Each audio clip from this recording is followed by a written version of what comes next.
Hi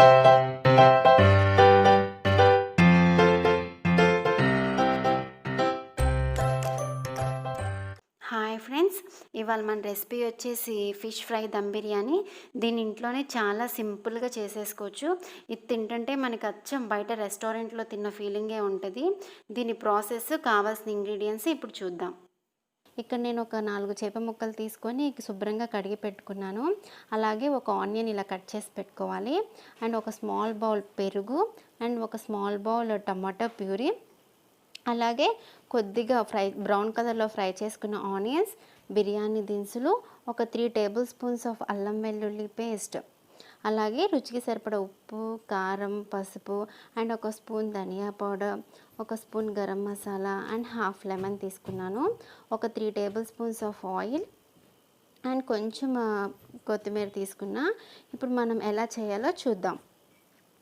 ముందుగా మనం ఫిష్ని marinate చేసుకోవడానికి ఇక్కడ నేను ఇందాక తీసుకున్న 3 స్పూన్స్ ఆఫ్ అల్లంలో హాఫ్ అమౌంట్ తీసేసుకొని, అలాగే ఇందాక తీసుకున్న గరం మసాలా కానీ, ధనియా పౌడర్, ఉప్పు, కారం, పసుపు అన్నీ హాఫ్ క్వాంటిటీ ఇక్కడ చూపిస్తున్నట్టుగా ప్లేట్లోకి తీసేసుకున్నాను. ఇప్పుడు దీనికి మనం లెమన్ జ్యూస్ యాడ్ చేసి బాగా మిక్స్ చేసుకోవాలన్నమాట. లెమన్ జ్యూస్తోనే ఇది మనకి మసాలా ముద్దలాగా వచ్చేలాగా మిక్స్ చేసుకోవాలి. ఇప్పుడు దీన్ని మనం ఇక్కడ చేప ముక్కలకి బాగా పట్టేలాగా దీనికి చక్కగా మనం దీనికి అప్లై చేయాలి. చూసారు కదా, ఇట్లా అన్ని ముక్కలకి అప్లై చేసేసుకొని కాసేపు మనం ఒక 10 మినిట్స్ దాకా వీటిని పక్కన పెట్టేసేయాలి. ఇప్పుడు మనం స్టవ్ ఆన్ చేసి స్టవ్ మీద ఒక ప్యాన్ పెట్టుకొని ఒక 3 టేబుల్ స్పూన్స్ ఆఫ్ ఆయిల్ వేసేసి దాని ప్యాన్ మొత్తం స్ప్రెడ్ చేసుకోవాలి. ఇప్పుడు ఆయిల్ హీట్ అయిపోయిన తర్వాత మనం ఇందాక ముందుగా మ్యారినేట్ చేసి పెట్టిన ఫిష్ పీసెస్ని చక్కగా ఇలా చూపిస్తున్నట్టుగా ఫ్రై చేసుకోవాలి. దీనికి మనం డీప్ ఫ్రై ఏం చేసుకోని అవసరం లేదు. ఇలా ప్యాన్ మీద లైట్గా ఆయిల్ వేసి నిదానంగా ఫ్రై చేసుకున్నా సరిపోతుంది. వీటిని మనం ఇలా అటు ఇటు తిప్పేటప్పుడు కొంచెం జాగ్రత్తగా తిప్పాలి. ఎందుకంటే మనకి ఫిష్ అనేది చాలా త్వరగా సాఫ్ట్గా కుక్ అయిపోతుంది కదా, అందువల్ల ఇవి కొంచెం విరిగిపోయే ఛాన్స్ ఉంటాయి. అందుకని మనం కొంచెం నిదానంగా జాగ్రత్తగా తిప్పుకుంటే సరిపోతుంది. మనకి మసాలా అంతా బాగా ఏగి పైన ముక్కకు కూడా బాగా పట్టి బ్రౌన్ కలర్లో వచ్చేదాకా ఫ్రై చేసుకోవాలి. మనకి ఇలా చక్కగా బ్రౌన్ కలర్లో వచ్చేసింది కదా, ఇలా ఫ్రై చేసుకుంటే సరిపోతుంది. ఇప్పుడు నేను వీటిని ఒక ప్లేట్లోకి తీసేసుకున్నాను. ఇప్పుడు మనం స్టవ్ మీద ఒక దబర పెట్టుకొని ఇందాక ఫిష్ ఫ్రై చేసుకున్న ఆయిల్ ఉంటుంది కదా ప్యాన్లో, ఆయిల్ మొత్తం ఈ దబరలో వేసేసి ఇందులోనే మనం కట్ చేసుకున్న ఆనియన్స్ కూడా వేసి ఫ్రై చేయాలి. ఈ ఆయిల్ వేయడం వల్ల ఏంటంటే మనకి బిర్యానీ ఫ్లేవర్ అనేది ఈ ఆయిల్ వల్లే యాడ్ అవుతుంది. ఇలా ఆనియన్స్ అన్నీ కొంచెం ఫ్రై అయిపోయినాక ఇందులో ఇందాక హాఫ్ అమౌంట్ మిగిలిపోయిన ధనియా పౌడర్, గరం మసాలా, ఉప్పు, కారం ఉన్నాయి కదా, అవన్నీ ఇందులో యాడ్ చేసి కొంచెం ఫ్రై అయిన తర్వాత టొమాటో ప్యూరీని కూడా యాడ్ చేసేసుకోవాలి. ఇందులో ఇప్పుడు అల్లం వెల్లుల్లి పేస్ట్ కూడా వేసుకొని ఈ రెండు పచ్చివాసన పోయేదాకా ఆయిల్లో ఫ్రై చేసుకోవాలి. మనకు కొంచెం ఫ్రై అయినాక కొంచెం ఆయిల్ అనేది బయటకు కనిపిస్తూ ఉంటుంది కదా, ఇప్పుడు ఇందులో ఒక 4 స్పూన్ల పెరుగు యాడ్ చేసి కొంచెం బాగా మిక్స్ చేసుకోవాలి. ఇలా మిక్స్ చేసుకొని ఒక 2-3 మినిట్స్ కుక్ చేసుకున్న తర్వాత ఇందులో ముందుగా కట్ చేసి పెట్టుకున్న పుదీనా, కొత్తిమీర కూడా యాడ్ చేసేసి మొత్తం ఒకసారి కలపెట్టాలి.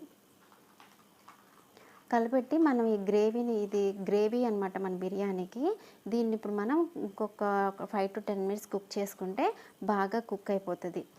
ఇప్పుడు మనం ఈలోపు స్టవ్ మీద ఇంకొక గిన్నె పెట్టుకొని అందులో సగానికి పైగా నీళ్ళు యాడ్ చేసుకోవాలి. ఈ నీళ్ళల్లో బిర్యానీ దినుసులు వేసేసేయాలి. బిర్యానీ దినుసులు అందులోనే రుచికి సరిపడా సాల్ట్ కూడా ఇందులో యాడ్ చేసేసుకుందాం. మనకి వాటర్ అనేది బాగా స్ప్రింగ్ బాయిల్ అంటారు కదా, అలా తెరలేదాకా నీళ్ళు వెయిట్ చేయాలి. ఇలా తెరిలిన తర్వాత నేను ఇక్కడ ముందుగా ఒక 2 గ్లాసుల బియ్యం నానబెట్టి పెట్టుకున్నాను.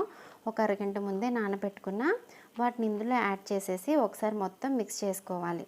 ఇలా మిక్స్ చేయడం వల్ల మనకి బిర్యానీ అనేది పొడి పొడిలాడుతూ వస్తుంది. ఇది మనం కంప్లీట్గా కుక్ చేసుకోకూడదు, ఒక 75% కుక్ అయితే సరిపోతుంది. చూస్తున్నారు కదా, మనం ఇలా చేత్తో పట్టుకుంటే కొంచెం పొలుగ్గా, కొంచెం మెత్తగా ఉంటే మనకి ఇది రెడీ అయిపోయినట్టు. ఇప్పుడు మనం ఇందాక ముందుగా రెడీ చేసి పెట్టుకున్న గ్రేవీ ఉంది కదా, ఆ దబర్లోకి ఇక్కడ చూపిస్తున్నట్టుగా స్ట్రెయినర్తో వాటర్ ఏం లేకుండా అన్నం తీసుకొని ఇలా స్ప్రెడ్ చేసుకోవాలి. ఇలా చక్కగా మనం స్ప్రెడ్ చేసేసుకున్న తర్వాత ఇప్పుడు ఇందులో నేను ఫుడ్ కలర్ యాడ్ చేస్తున్నాను. మీకు ఇష్టం లేకపోతే కనుక స్కిప్ చేసేయచ్చు. అలానే ఇందాక ఫ్రై చేసుకున్న ఫిష్ పీసెస్ని ఇలా అరేంజ్ చేసుకుంటున్నాం. దానిపైన బ్రౌన్ ఆనియన్స్, కొంచెం గరం మసాలా, కొంచెం కొత్తిమీర పైన ఇలా చల్లుకోవాలి. ఇలా చల్లిన తర్వాత మనం దీన్ని స్టవ్ మీద ఒక 10 to 15 మినిట్స్ లో ఫ్లేమ్లో కుక్ చేసుకోవాలి. పైన ఇలా ప్లేట్ పెట్టి దానిపైన మనం ఏదైనా వెయిట్ పెట్టాలి. అట్లా అయితే మనకి ప్రెషర్ అనేది బయటకు పోకుండా చక్కగా బాగా కుక్ అయిపోతుంది. ఒక 15 మినిట్స్ తర్వాత చూస్తే ఎంతో గుమగుమలాడుతూ ఫిష్ బిర్యానీ అనేది రెడీ అయిపోయింది. చూసారు కదా ఫ్రెండ్స్, చక్కగా పొడిపొడిలాడుతూ వచ్చేసింది బిర్యానీ అనేది. చూస్తుంటేనే నోరు ఊరుతుందనమాట. చాలా బాగుంటుంది. అచ్చం రెస్టారెంట్లో తిన్న ఫీలింగే ఉంటుంది మనకి. తప్పకుండా మీరు కూడా ట్రై చేయండి.